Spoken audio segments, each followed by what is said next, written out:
Welcome to Writers Behaving Badly, a deeply unserious podcast about seriously good writing.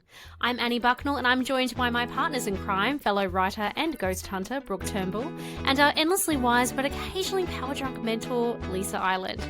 Each week, Lisa attempts to mentor one of us, good luck to her, or one of you, while we distract her with industry gossip, unsolicited hot takes, and a healthy dose of mayhem. Writing may be a solitary pursuit, but this podcast proves that mischief loves company. So settle in, because these writers are about to behave very badly indeed. Welcome back to Writers Behaving Badly. We're on episode 3 of season 2, and we're going to get straight into our wins and sins. Lisa, I feel like you've been winning so much lately. I want to hear how you've been going this week. I am a winner, baby. I am on that. I'm a gold medalist on the podium this week. That doesn't happen very often. I probably could count on, I was going to say one hand, but probably on one finger how many times it happened last season. But this season, I am rocking it. And I think what has changed, so I'm at maybe 44,000 words into the manuscript, I think. And I have just piled on thousands and thousands of words in the last couple of weeks. And I know when I talk, because I talk to a lot of writers, and I know that seems like, oh my God, that's so fast, or what, but it actually hasn't been fast, as long-time listeners will know. It's been very slow, in fact, because what's happening now is the product of months and months and months of pre-work and false starts. So all those, stupid 30,000 words that I wrote and then threw in the bin and then rewrote and then threw in the bin again, they were all hard. Like both times I've started this book, it's been hard to write.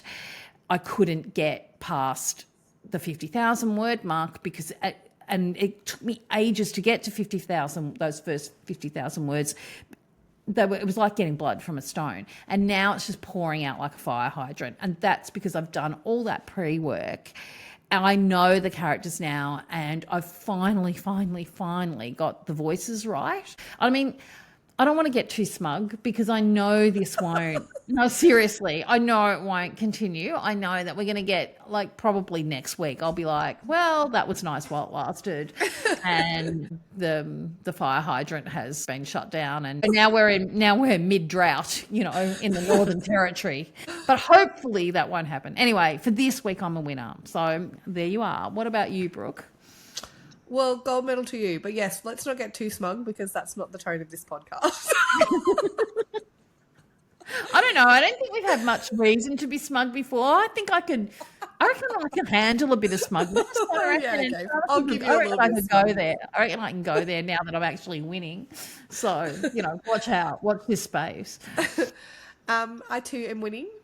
Oh. I have a goal of now completing my rewrite of we call it an edit, but really it's a full rewrite of my manuscript for the 31st of October. That means that I have a 5,000 word a week word count goal that I need to meet, and I met that this week, so that was very exciting for me.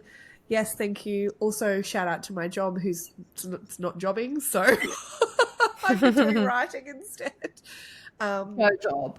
Yes, no job. No job. That's what I've really been missing is being paid adequately to not work. That's suddenly what has been it's unblocked my writer's block. Fantastic. Just needed to be paid to write. I'm really happy with where we're sitting with it at the moment. It feels an easy, with the new rewrite, it feels like an easier flow of both Max and Sully's voices, which I'm really excited about. I've just introduced my first ghost. It's the horniest ghost of all. We know how I like my horny ghosts. You do like a horny ghost.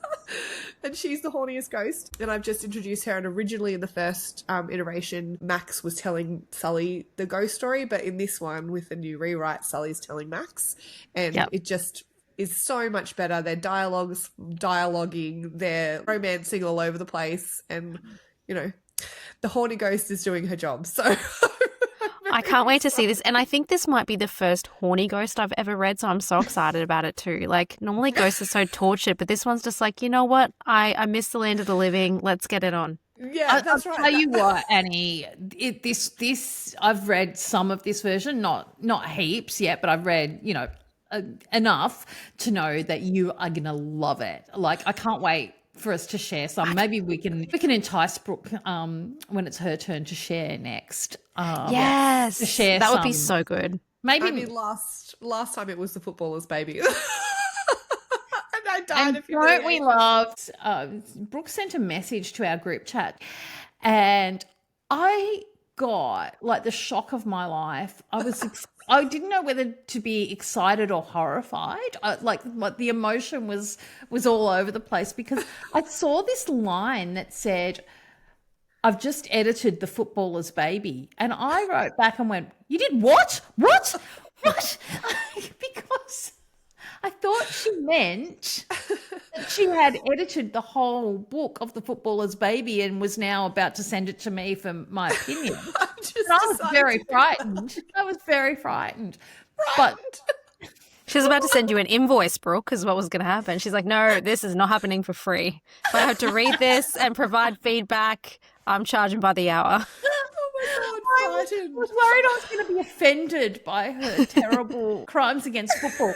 The writing itself is fine. The writing is great, and I'm not offended by the football stuff, so, And thank you, Annie. And Annie, you might be Lisa's worst client, but apparently I'm Lisa's scariest. I'm Lisa's most frightening. Anyway, I'm winning. I'm standing up there on the gold podium with you, Lisa Island, which I'm very excited about. I'll have to move over. Double gold. Move over, shove over. What about? Bitch, get out of my way. Well, we all can't be angels, it seems. I'm going to say, am I swinning? Like, can I be both? Swinning. We've coined a new term. Hashtag swinning. Swindler. So I would say, look, I would say that kind of winning, because I have opened up my manuscript almost every day, and I've opened things up and I've typed around on it, and even wrote like little lines or scenes or anything, but I have not really made enough track. Like, I don't feel like I've really sat there and actually written prose. Do you know what I mean? Like, it's more just like, ideas or trying to get stuff out, or That's still looking at winning, research. really. And And I think too, because it's historical, and I'm very familiar with the Robert the Bruce era, but it's different being familiar with it to going, my main character is into falconry, and so I don't need to know everything about falconry, but I need to know little bits about it to kind of be like, what kind of bird would it be, or like, what Are you going to get a falcon? would that be great? I mean, I'm a Queensland bogan, so it's probably going to be a falcon car. Let's be real. I just know that you love your research. That's one of the things I love about you. And I'm just getting excited at the idea of you with the glove, like I can see you with this. You're calling me out, because part of what I did was research where I could go and actually have a falcon experience. Oh, Annie, are we going to go to the historical festival? Oh, we could do that. Mason's Fair. That's where you go. Yes. Oh, It's- that's They it. have falcons? Yeah, they've got falconry, they've got archery, they've got all of the Okay. things. We Brooke's need your to we girl, need to see? do this. Yeah. So yeah, I do Give me the feel like photos. I'm not coming. I didn't get too. I was proud of myself. I don't feel like I got too caught up in the research, because I wasn't like super obsessive about it. But I did kind of take a sidestep into falconry this I week. think that's still winning. I agree. There's no Sidestepping into swing. falconry is still winning. You're Yeah, up here on the yeah. podium. You're not swinning. I think I posted this on my own Substack this week, that I spent, and I'm not kidding, I was not lying, there was no exaggeration. I spent 45 minutes Googling cute names for a male ginger cat. I remember you posted that, and I said, "Did you? What did you name it?" And you're like, "I didn't." After all that, you didn't. I've got one now. I've come up with. What's its name? It's going to be called Carrot. Oh, that's cute. kind of cute. That is a Carrot is name for a cute. ginger Okay. cat. Yeah. Well, Oh, sorry. I did a ride along with Lisa and told her that I did which is true, also true. I spent like 10 minutes. I spent like 10 minutes googling what what does sweet pepper smell like? It's so funny. Even I thought, I feel like we should have our. me? Okay, do you know what I find so funny about that, Brooke? Is you spent 10 minutes Googling what sweet pepper smell like, but you couldn't be fucked looking up what football should be. No. called out. For me. In fact, when Lisa said to you, how could you not know what kind of football you were writing, you were like, research is a dirty word in my house, except when it's sweet pepper. Sweet pepper is very important. That's very funny. I don't even I love know what it. sweet pepper is. Is it a good time to tell you Is that? it paprika? I What don't is know sweet either. pepper? That's why I I've never- googled. But what did you find Google. out? Okay, that'll be my next Google. It's the peppercorn. So Okay. there's like perfumes that are like sweet peppercorn perfumes. So they're a little bit peppery, but a little bit sweet. Hence, the sweet things you find out when you spend your There you ride-alongs Googling. The reason that I was Googling sweet pepper was because earlier on in the manuscript, I had described Max's perfume as peppery. And then I was like, is that even a thing? Because you know how in every fantasy novel they're like, he smelled like cinnamon.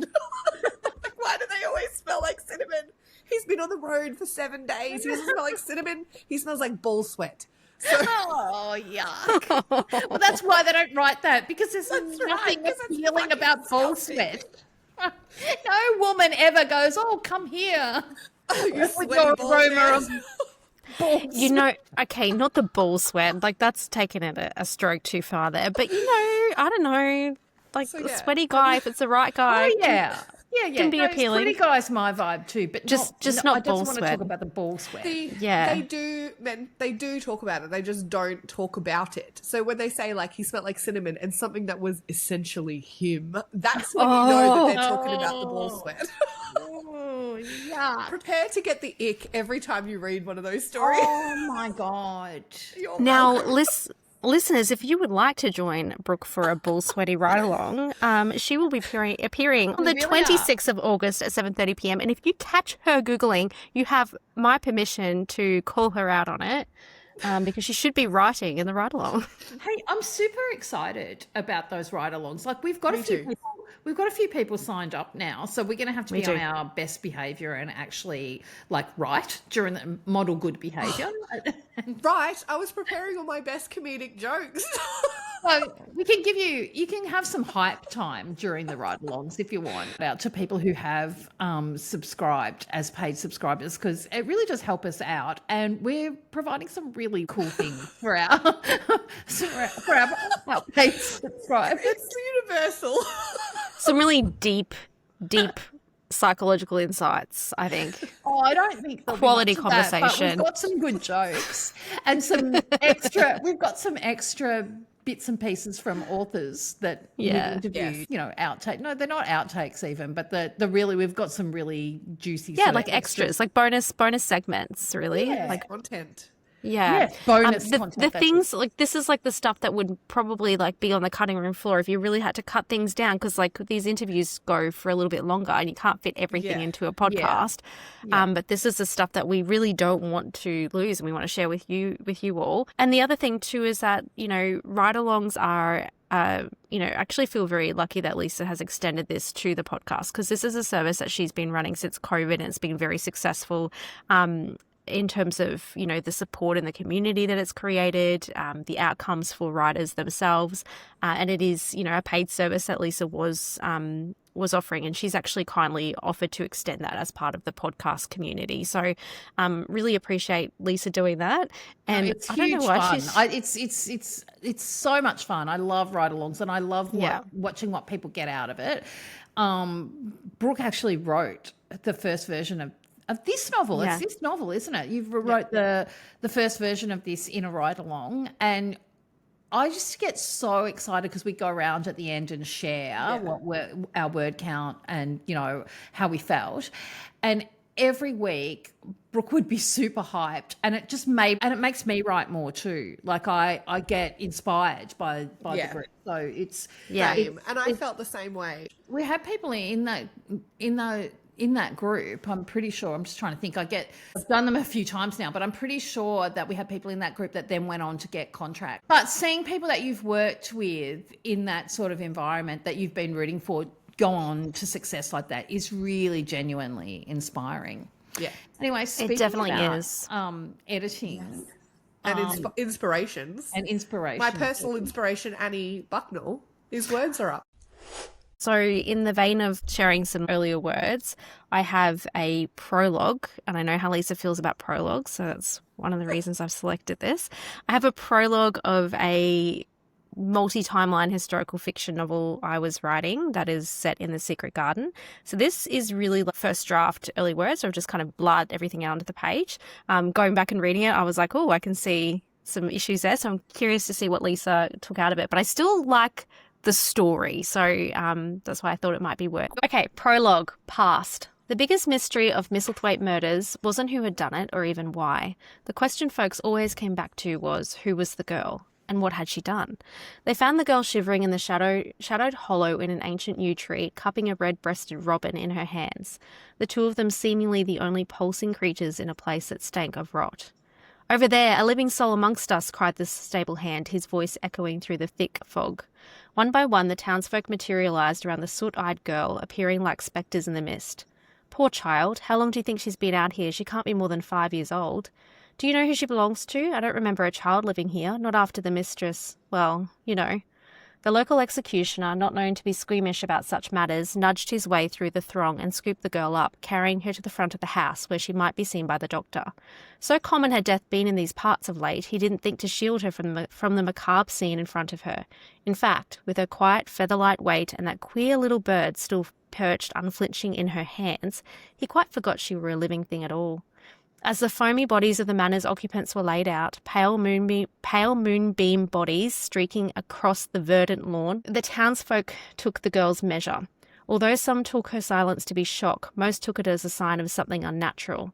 She did not cry for her mother, nor did she gasp and look away. Indeed, her stare, some said, seemed to deepen, as though she were making a study of the damned. She leant down and kissed the bird, and it took flight from her hands. The sheriff, swooping down, to the horror of the sheriff, to pluck a coin from the eyes of the fallen earl and drop it back in her hands before flying off to roost in the tree.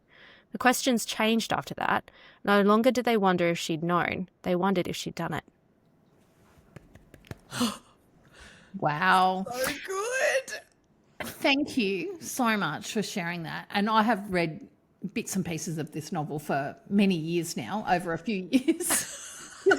Stop calling me out, Lisa. No. It's good novels take time, and you know it doesn't. Spending a long time on a complex novel is absolutely not a problem. Like I know, for instance, authors like Marcus Zusak can take up to 10 years to write a novel. So I'm not. Please don't take 10 years. I'll be too old. I will have retired by the time you finish it if you take 10 years. But there's absolutely nothing wrong with taking a long time.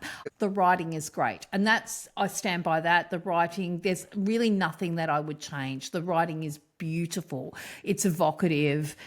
There's a particular description, pale moonbeam bodies streaking across the verdant lawn. That's just beautiful, Annie. And really, it's poetic, but it's also clear. We can see it in our mind's eye. So it's not one of those times where I'm saying, well, that's pretty, but what does it really mean? Mm-hmm. It's beautiful, and I know exactly what you mean. So, and I see it, and it evokes an emotion in me. So the writing is beautiful. It's fantastic. My only question is the prologue necessary? And you knew I was going to say that.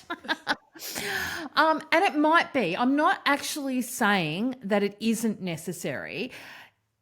I would say that it stays for now until you finish the book. And then when you get to the end of the book, you can make a decision about whether you really need this prologue or not. Sometimes the prologue is more necessary for the writer than the reader, so it's something worth assessing once the book is done. This particular prologue is narrated, and we don't know whose point of view it's in. So if the narrator is actually a point of view character, then this information might be better absorbed into their point of view, into one of their chapters. But if it's not, and it can't easily be revealed in the main story, then it might work very well. It's certainly a very well-written piece. So basically, to just expand on that a little bit, often we don't trust the readers enough, or we're writing ourselves into the story, and we, as writers, we write a prologue to focus ourselves, to set up the story question so that we go, this is what I'm writing towards. This is the question that is going to be solved, and I don't trust the reader to work that out for themselves, so I'm going to put it to them here very clearly so they know what is, what they're reading for. And then you might find when the story's been developed in full that actually you don't need it, because you have very clearly explained that information and seeded it in a way that the reader has understood it. Another reason people use prologue is sometimes to set the tone. I would really advise against that, because often that's not necessarily the case. Often there's not a lot of action in prologues. They're lyrical and they set the scene and they set the tone, and readers are impatient and they want you to get on with the story. And I think it might look pretty or feel nice to the author and feel like it's a nice way of easing themselves in, but for the reader, they're just like, oh, enough already. I just want the story to start. So, a lot of publishers will advise against a prologue because a lot of the time they're saying start where the story starts, unless it's really critical information. And this is the test: is this critical information that you cannot give your reader another way? Then yes, it stays. Point of view is another thing. Like, they're often narrated, which means they're told, so already it's more passive than what the action is going to be in your first chapter. I would leave it for now. Don't throw it away. Leave it there for now. And when you get to the end of your story, you can come back and go, do I really need this or do I not? And I just want you to know that I frequently write prologues, and I don't think any of my books have ended up with one. Like, I throw them in the bin later. But so they're for me a necessary tool. It sort of helps me focus and helps me start the story. And sometimes I think they're really clever when I'm writing them. Like, oh, this is a really good one. I'm definitely keeping this. It's so clever. And then I get to the end, I'm like, I don't really need that. And I'm always, because I'm verbose, I'm always trying to find ways to cut words because I always overwrite. So I will leave that up to you. But the writing is absolutely beautiful. So well done. Oh, thank you so much. Thank you. I think I was really, when I was reading it back, what I was feeling is like there's just this omniscient narrator.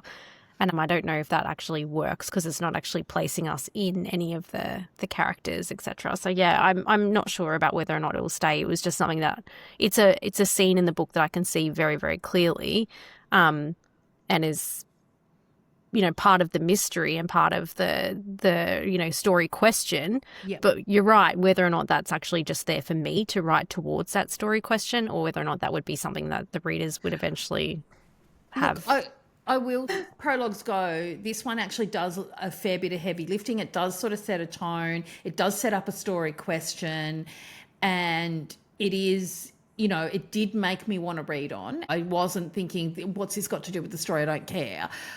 And it wasn't overly long. That's another really critical thing. Some prologues are too long. Like, this was reasonably short. It's 1,000 words, yeah. Yeah, and so I think that's part of what makes it work. But I honestly think yours is a really good example of a prologue. I still am not 100% convinced you need it, but only you will be able to. We'll only know that when we get to the end, and you'll be the judge of it. And that is really the mystery and the story question. Will Annie ever get to the end of any of the novels that she started? Nobody knows. But in the meantime, she's going to be researching falconry.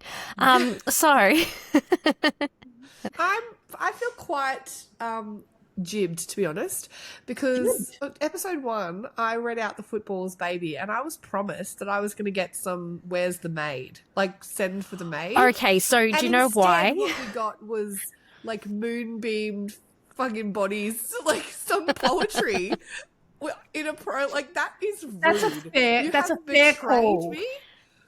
Okay, I did find an excerpt of a NaNoWriMo novel, and I can pull that out for next time. I could possibly type up this. It's oh my gosh. So but we yes, want something. What you're saying is we want something pretty raw from Annie next time. None of this. And old. You know, you want 20-year-old stuff, right? Yeah, I mean, look, I want big pentameter.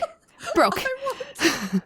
That version of me is the unresearched shit. Do you know what you need? You need Annie before the trauma, you know?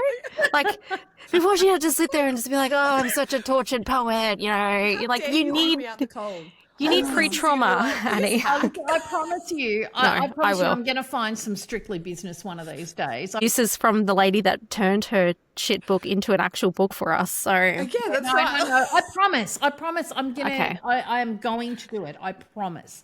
Listeners, you can tell me. Do you want to hear the NaNoWriMo novel, which is like a mermaidy kind of one, or do you want my very first historical Scottish romance? So it was like Brooke wants. She was called the maid. No matter what. Okay, so the joke is, no matter what page of this manuscript I turn to, I mention a maid. It's like at 19, I just thought everyone just ran around with maids. Like maybe because I don't know, I was still living with my mum and she was being my maid. I don't know. Much like how I at 26 believed that people were reluctant to be entered into the Hall of Fame.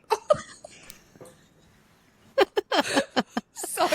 And now look at you. You're researching the smell of sweet corn. My face hurts. Sweet Every pepper. time I think about The Footballer's Baby, my face hurts because I've laughed so much. Well, let's talk money. We've got a curly question. Isn't that ironic, though? Sometimes people write, like, COVID romances. And I don't mean people that fall in love with COVID. I mean, like, actually personifying COVID as a romance, like, as a person that, you know. What is happening?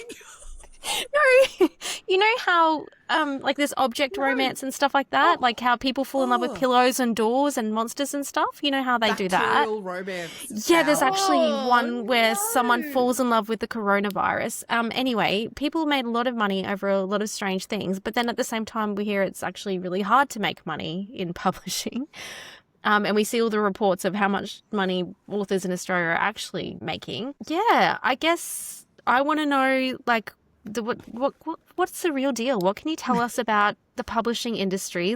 I want to hear the ugly truth, Lisa. Is that what you're saying? Yes, please. So can you please? Where's the money? Yeah. Do I need to write monster smart? I mean, I will. Well, I don't know how much monster smart authors are making. This is not my area of expertise. I want to open the batting with that. Right? But I know this is such a confusing area for aspiring authors and people. In fact, Brooke only said this to me last week. Why is there no information on this? Like, why can I not find out how much money authors make? And I can tell you why you can't find out. But I printed off some figures that I'm going to read to you in a minute. And this is publicly available information in Australia. The Australian Society of Authors, every year they survey their members and they find out what their members are being paid. It's anonymous, so nobody knows who the publishing house is or anything like that. But they send out this member-wide survey. Of course, it's voluntary, so not all members would necessarily answer. And it's self-reporting. So, and sometimes like the caveat is they're humans reporting on their income, but it tracks from what I know of the industry. So first of all, I want to tell you why you can't find out this information, just readily, like why you can't just ask your favourite author, hey, how much money do you make? Now, if you're an aspiring author, that's a little bit different. You're not just asking some random stranger, hey, how much money do you make? I get why people want to know. They're trying to work out, can I make a living out of this? am I going to be able to give up my day job? And I get different answers no matter who I talk to. The reason that you don't get a lot of information is that when authors sign with publishing houses, we basically sign a non-disclosure agreement. So you are contractually bound to keep the details of your contract to yourself. You're not allowed to share them with other people. And there are good reasons for that, because there's a wide variation in what, I'm published by Penguin, so is Kylie Ladd, so is Tess Woods, so is Karen Main. I'm just naming my friends now. I'm just name dropping a bit. Name dropping. Name dropping instead of all the famous people I know. But we are all paid by the same publishing house and write, in the same sort of basic genres. I'm adjacent. But we are paid not necessarily the same amount of money. And there's lots of factors that go into that. How your last book did, for instance. If your last book was a really big hit, then you might get a much bigger advance for the next book.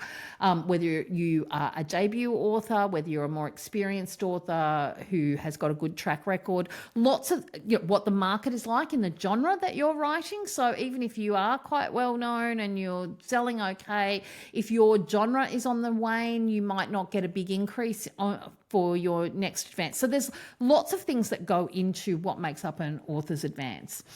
But there is, for people who are trying to work out whether they can make a living out of this career, there is a little bit of information available, and I would suggest starting with the ASA author survey, which comes out every year. So I'm talking about the 2024 survey results, and this is what it tells us, that 28% of the authors that responded to the survey were able to work as full-time writers. So less than a third of their membership were getting their full-time income from writing.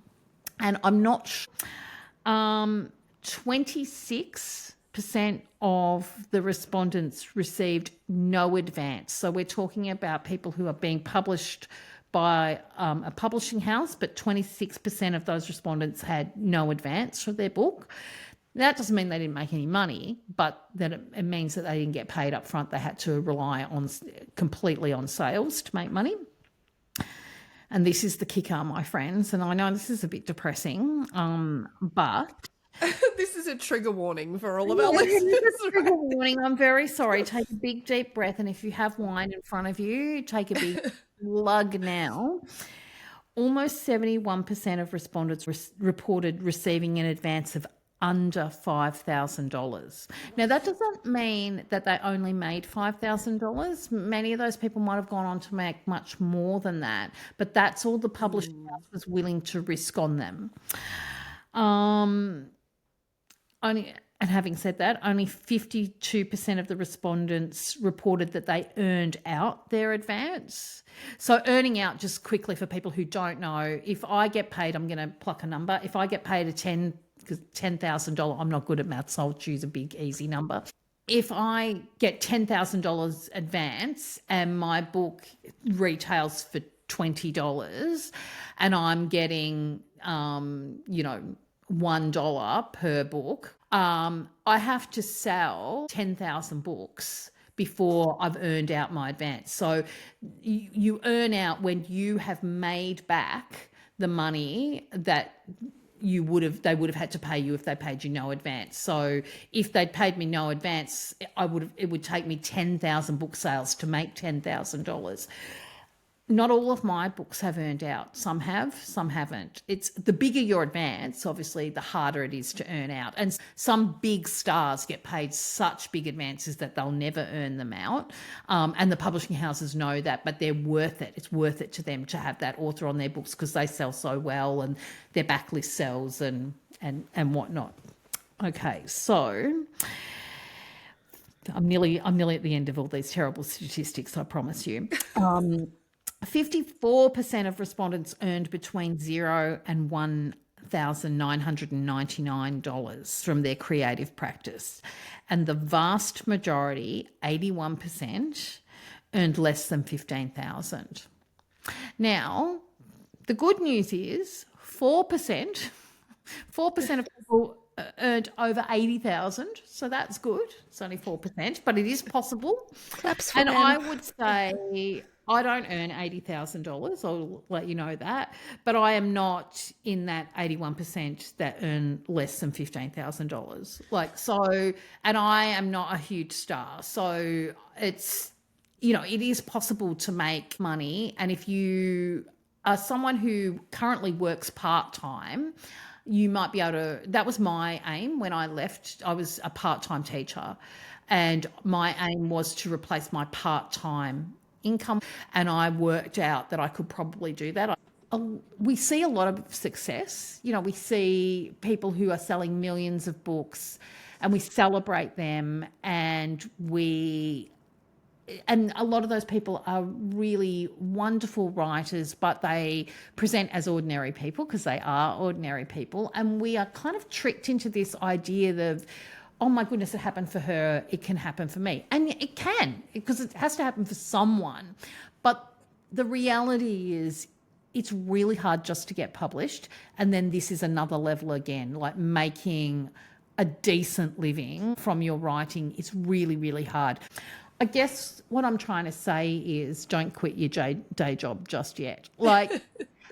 So I think too, we all three of us have writing adjacent businesses as well, where we support writers or authors or work in the industry and make, a decent or a supplementary income that way. And that allows us to have the creative freedom to pursue writing for a loving instead of a living.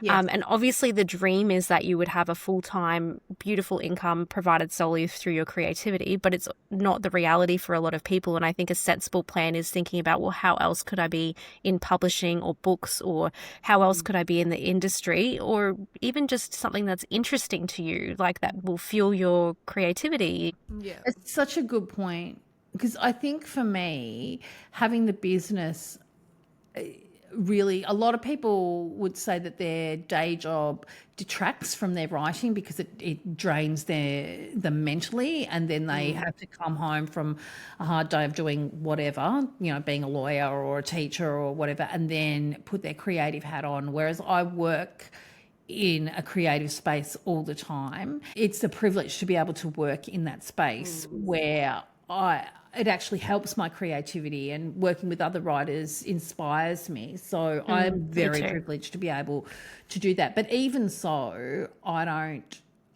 make a reasonable living out of that, and I'm certainly not complaining. But even so, in a year where I have a book come out, life is good, and we're in the land of milk and honey. But in a year where I don't have a book come out, it's, stale crusts and I think tepid that's water. And that is the reality of it. I'm a solo parent and a single income person. We've all got different challenges and things, and this is not, if you're at the top of the industry, then you're doing really well, and if you're anywhere else, you're doing it because this is just what you need to do to be a happy person, to be a happy soul. And I mean, that's another reason with our ride-alongs, we wanted to have a pay as you can sort of structure, where we offered a number of tiered discounts. So if people wanted to join in but they didn't have the financial means, because this is something that Lisa has talked about a lot with us, Brooke and I offline, is that there is a lot of income disparity in the writing industry, and if you don't necessarily have the support of somebody to pursue it, so you can actually take time off to dedicate to your writing, that adds extra challenges. So we really get it. And if you're listening and writing, we hope you're one of the 4%. We really hope that for you and for each other. But Yes. if you don't, for everybody, well, that says to me that monster smut is where it's at. actually, do you remember during COVID there was a survey that went around called Publishing Paid Me, and a whole bunch of authors put into a Google spreadsheet what publishing paid them anonymously, and there was the disparity between one person being getting this massive advance, and then it actually shocked me as an aspiring author, because I was I can't believe that it was so common for people to get a $2,000 advance, for example. But that's just one of those things, isn't it? The disparity isn't just in what people are paid, but who's in entry to the industry itself. And that's why you see so many similar types of people getting published, because time is a luxury that not all of us have. Time literally is money. But that's why you end up with a lot of people who look like me, middle-aged white women who from a certain financial background we end up at the top of the pile because other people are being locked out by this income disparity. And I don't know how we fix that. I mean, obviously I've got lots of ideas for how we fix it, but I can't fix it in a curly question, because we'll be here all night.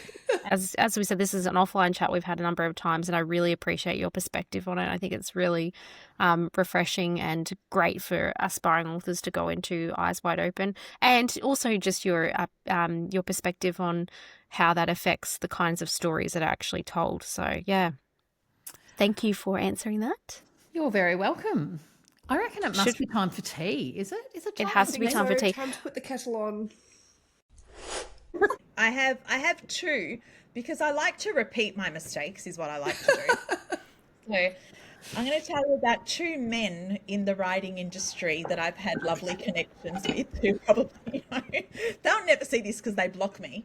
So the first one is lovely Cheryl Uckle from Better Reading. When my book, When Love and Other Battles came out, I went to Sydney on book tour, to sell it to the 8 people. Oh, God, I've just realised what story you can tell. That's the first one. Then there's another one. There's two, because I couldn't decide. I went to her house for dinner, and she said, come to my place for dinner because you're in Sydney. I thought it was just me going for dinner. She did not tell me that there was going to be anyone else. I walked in, it was like the literati of Sydney were there. So Meg Mason was there, Belinda Alexandra, Michael Robotham, like all these famous authors were all in there. Tim Aleph, like there were so many people. It was like this long table dinner she'd done. Caroline Overington was there. And so I got introduced to Caroline Overington, and then she said, and this is my partner, Gideon. And I mean, I didn't know a writer called Gideon, so I thought he was just the partner, like who had come along, because there were other partners there. And so he's like, are you a writer? I'm like, yes, I am. And he said, oh, what are you writing next? And I said, oh man, I'm so burnt out. Like I've just written 3 books and I'm just really exhausted. Like having written these 3 books in a row, like it takes so much out of you to write a book. And I said, what do you do? And he goes, oh, I'm a writer too. And I said, oh, and have you written any books, Gideon? Like he's in kindy. And he goes, I have. And I said, how many? He goes, 30. And I said, you've written 30 books. He goes, yeah. I said, what, like kiddie ones? And he goes, no, adult ones. And then like people at the table are like, this is Gideon Hay is one of the most like famous authors in the country, and you just spent like 10 minutes telling him how tired you are after 3 books and how much it takes out of an author. I swear, she rang me and told me this story, and I nearly swallowed my own tongue, because as soon as she said Gideon, I said, Gideon Hay, you were at dinner with Gideon Hay, and she goes, how do you know who he is? Like, seriously, he wrote cricket books. I don't know bloody cricket. Like, how? Anyway, apparently very famous. And that's a wrap on this week's episode of Writers Behaving Badly. We've said it before and we'll say it again. Nothing gets us going more than a 5-star review. So if you've enjoyed this week's episode, please jump onto wherever you get your podcasts and let us know with some glowing praise, or encourage us to behave badder than ever. Is badder a word? We may never know, but for the purposes of this outro, it absolutely is. If you'd like to submit your own words for mentoring, spill your own wins and sins, or just join in our general chaos, you can find us on Substack or slide into our DMs on Instagram. We would love to hear from you. Lisa offers mentoring over at her website, lisaislandbooks.com. Annie offers author branding services and virtual assistant services at wellcreative.me, and Brooke offers proofreading and editing, as well as memoir and ghostwriting over at reflectionswritingservices.com.au. Until next time, keep writing, cause some chaos, and don't forget to stay bad. Could be. I might read a chapter or 2 for our paid subscribers from the Football Yes. Ladies. I'm super Oh, can you find excited us? Can you find a sex scene? I want it. Oh, I want yeah, the part I will, where they. 100%. I want. It's right at the beginning. Good. You don't have to look I want to see them conceiving the footballer's baby. Ooh. Oh, yeah, I'm in it right now. That's sealed section. Well, that's sealed section.